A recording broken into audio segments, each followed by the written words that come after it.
ಎಲ್ಲರಿಗೂ ನಮಸ್ತೆ ಹಾಗೂ ನನ್ನ ಚಾನೆಲ್ಗೆ ಸ್ವಾಗತ. ಸೊ ನ್ಯೂಟೆಲ್ಲಾ ಅಂದರೆ ಯಾರಿಗೆ ತಾನೇ ಇಷ್ಟ ಇರಲ್ಲ ಹೇಳಿ? ಇಷ್ಟ ಅಂತೂ ಎಲ್ಲರಿಗೂ ಇದ್ದೇ ಇರುತ್ತೆ. ಬಟ್ ತಿಂದಾದ್ಮೇಲೆ ಮನಸ್ಸಲ್ಲಿ ಏನೋ ಒಂಥರ ರಿಗ್ರೆಟ್, ಇಷ್ಟೊಂದು ತಿನ್ಬಿಟ್ನಲ್ಲ. ಅದರಲ್ಲಿ ಅಷ್ಟೊಂದು ಆ್ಯಡೆಡ್ ಶುಗರ್ ಇರುತ್ತೆ, ರಿಫೈನ್ಡ್ ಆಯಿಲ್ ಇರುತ್ತೆ, ಸ್ವೀಟನ್ ಕೋಕೋ ಪೌಡರ್ ಇರುತ್ತೆ.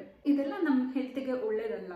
ಎಸ್ಪೆಷಲಿ ನೀವು ವೆಯ್ಟ್ ಲಾಸ್ ಮಾಡಬೇಕು ಅಂತ ಏನಾದ್ರು ಟ್ರೈ ಮಾಡ್ತಾ ಇದ್ರೆ, ಜಿಮ್ಮಿಗೆ ಹೋಗಿ ಕಷ್ಟಪಟ್ಟು ವರ್ಕೌಟ್ ಮಾಡ್ತಾ ಇದ್ದು ಈ ಥರ ಒಂದ್ಸಲ ನ್ಯೂಟೆಲ್ಲಾ ತಿಂದ್ಬಿಟ್ರೆ ನೀವು ಜಿಮ್ಮಲ್ಲಿ ಹಾಕಿದ ಅಷ್ಟು ಹಾರ್ಡ್ ವರ್ಕು ವೇಸ್ಟ್ ಆಗೋಗುತ್ತೆ, ರೈಟ್?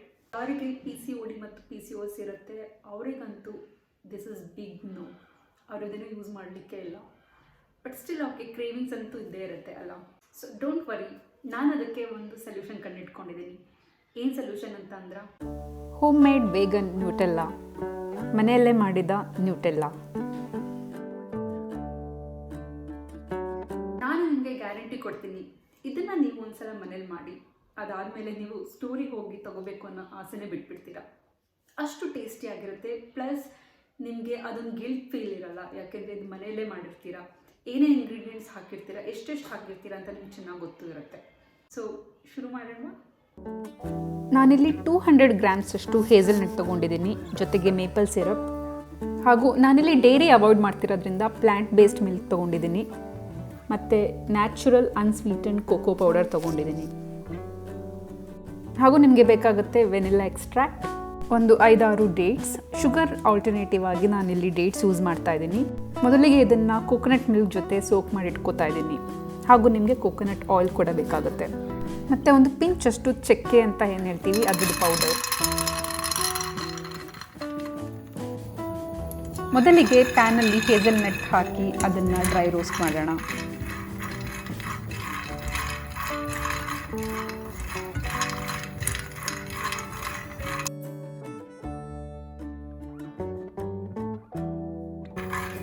ಒಂದು 2 ಮಿನಿಟ್ಸ್ ರೋಸ್ಟ್ ಮಾಡಾದಮೇಲೆ ಅದನ್ನು ಆರಲಿಕ್ಕೆ ಬಿಟ್ಟು ನಂತರ ಫುಡ್ ಪ್ರೊಸೆಸರ್ಗೆ ಹಾಕೋತಾ ಇದ್ದೀನಿ. Normal blender or mixer grinder ಕೂಡ ಯೂಸ್ ಮಾಡಬಹುದು. ಬಟ್ ಹೇಝಲ್ನಟ್ ತುಂಬ ಗಟ್ಟಿ ಇರುತ್ತಲ್ಲ, ಅದಕ್ಕೆ ನಿಮ್ಮ ಮನೆಯಲ್ಲಿ ಫುಡ್ ಪ್ರೊಸೆಸರ್ ಇದ್ದರೆ ಅದನ್ನೇ ಯೂಸ್ ಮಾಡಿ. ಹೇಝಲ್ನಟ್ಟಲ್ಲಿ ಆಯಿಲ್ ಕಂಟೆಂಟ್ ಇರೋದ್ರಿಂದ ಈಗ ಅದು ಆಯಿಲ್ ಬಿಡ್ತಾ ಇರುತ್ತೆ. ಸೊ ವಾಟರ್ ಆ್ಯಡ್ ಮಾಡೋ ಅವಶ್ಯಕತೆ ಬರಲ್ಲ.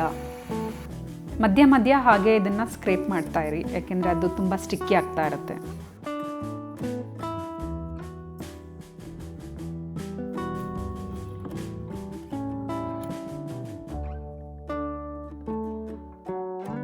ಒಂದು 5 ಮಿನಿಟ್ಸ್ ಕಂಟಿನ್ಯೂಯಸ್ ಬ್ಲೆಂಡ್ ಮಾಡಾದ್ಮೇಲೆ ನಾನೀಗ ಕೋಕೋನಟ್ ಮಿಲ್ಕ್ ಹಾಕೋತಾ ಇದ್ದೀನಿ. ನಾನು ಅಂದ್ಕೊಂಡ ಹಾಗೆ ಈಗಾಗಲೇ ಅದು ಪೇಸ್ಟ್ ಥರ ಬಂದಿಲ್ಲ. ಸೊ ಅದಕ್ಕೆ ಈಗ ಮಿಲ್ಕ್ ಅಷ್ಟೇ ಹಾಕ್ಕೊಂಡು ಇನ್ನೊಂದು ಸ್ವಲ್ಪ ಗ್ರೈಂಡ್ ಮಾಡ್ತಾ ಇದ್ದೀನಿ. ನೆಕ್ಸ್ಟ್ ಮಿಕ್ಕಿದೆಲ್ಲ ಇಂಗ್ರೀಡಿಯೆಂಟ್ಸ್ನ ಹಾಕ್ಕೊಳ್ಳೋಣ. ಒಂದು 5-6 ಸ್ಪೂನಷ್ಟು ಕೋಕೋ ಪೌಡ್ರ್ ಹಾಕ್ಕೊಳ್ಳಿ. ನಿಮಗೆ ಎಷ್ಟು ಚಾಕ್ಲೇಟಿ ಬೇಕೋ ಅಷ್ಟು ಹಾಕೋಬಹುದು. ನೆಕ್ಸ್ಟ್ ಡೇಟ್ಸ್ ಹಾಕೋತಾ ಇದ್ದೀನಿ, ಮತ್ತು maple syrup, vanilla extract, coconut oil, finally ಒಂದು ಪಿಂಚಷ್ಟು ಸಿನಮನ್ ಪೌಡರ್. ಎಲ್ಲನೂ ಹಾಕಾದ್ಮೇಲೆ ಮತ್ತೆ ಇದನ್ನು 3 to 5 ಮಿನಿಟ್ಸ್ ಚೆನ್ನಾಗಿ ಬ್ಲೆಂಡ್ ಮಾಡೋಣ. ಮಧ್ಯ 1-2 ಸಲ ಓಪನ್ ಮಾಡಬೇಕಾಗಿರುತ್ತೆ, ಬಿಕಾಸ್ ಸೈಡಲ್ಲಿ ಇರುತ್ತಲ್ಲ ಅದನ್ನೆಲ್ಲ ಸ್ಕ್ರೇಪ್ ಮಾಡಬೇಕಾಗಿರುತ್ತೆ.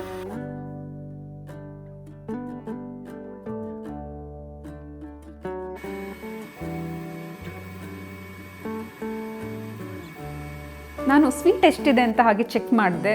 ನನಗೆ ಸ್ವಲ್ಪ ಕಹಿ ಅನ್ನಿಸ್ತು. ಮೇ ಬಿ ಕೋಕೋ ಪೌಡರ್ ಜಾಸ್ತಿ ಆಗಿದೆ ಅನಿಸುತ್ತೆ. ಸೊ ನಾನಿಲ್ಲಿ ಕೋಕೋನಟ್ ಶುಗರ್ ಯೂಸ್ ಮಾಡ್ತಾ ಇದ್ದೀನಿ. As I said, this is a complete vegan recipe, ಅದಕ್ಕೆ ಕೋಕೋನಟ್ ಶುಗರ್ ಯೂಸ್ ಮಾಡ್ತಾ ಇದ್ದೀನಿ.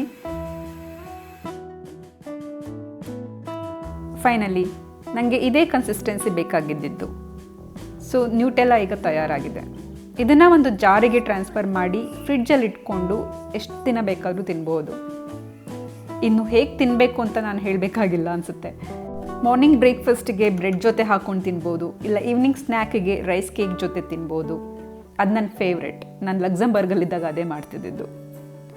ಸೊ ನಿಮಗೆ ಈ ರೆಸಿಪಿ ಇಷ್ಟ ಆಯಿತು ಅಂತ ಅಂದ್ಕೊಂಡಿದ್ದೀನಿ. ಇಷ್ಟ ಆದಲ್ಲಿ ಏನು ಮಾಡಬೇಕು ಗೊತ್ತೇ ಇದೆ ಅಲ್ಲ? ಗೊತ್ತಿಲ್ಲ? ಅಲ್ಲಿ ಲೈಕ್ ಬಟನ್ ಇರುತ್ತಲ್ಲ, ಅದನ್ನು ಒಂದು ಸಲ ಕ್ಲಿಕ್ ಮಾಡಿ. ಹಾಗೆ ಕೆಲವರಿಗೆ ಶೇರ್ ಮಾಡಿ, ಗೊತ್ತಾಗಲಿ ಜನರಿಗೆ ಹೇಗೆ ಮಾಡೋದು ಇದನ್ನು ಅಂತ. ಹಾಗೆ ನನ್ನ ಚಾನಲ್ನ ಇನ್ನೂ ನೀವು ಸಬ್ಸ್ಕ್ರೈಬ್ ಮಾಡಿಲ್ಲ ಅಂತ ಅಂದರೆ ಸಬ್ಸ್ಕ್ರೈಬ್ ಕೂಡ ಮಾಡಿ. Thank you. ಮತ್ತೆ ಸಿಗೋಣ.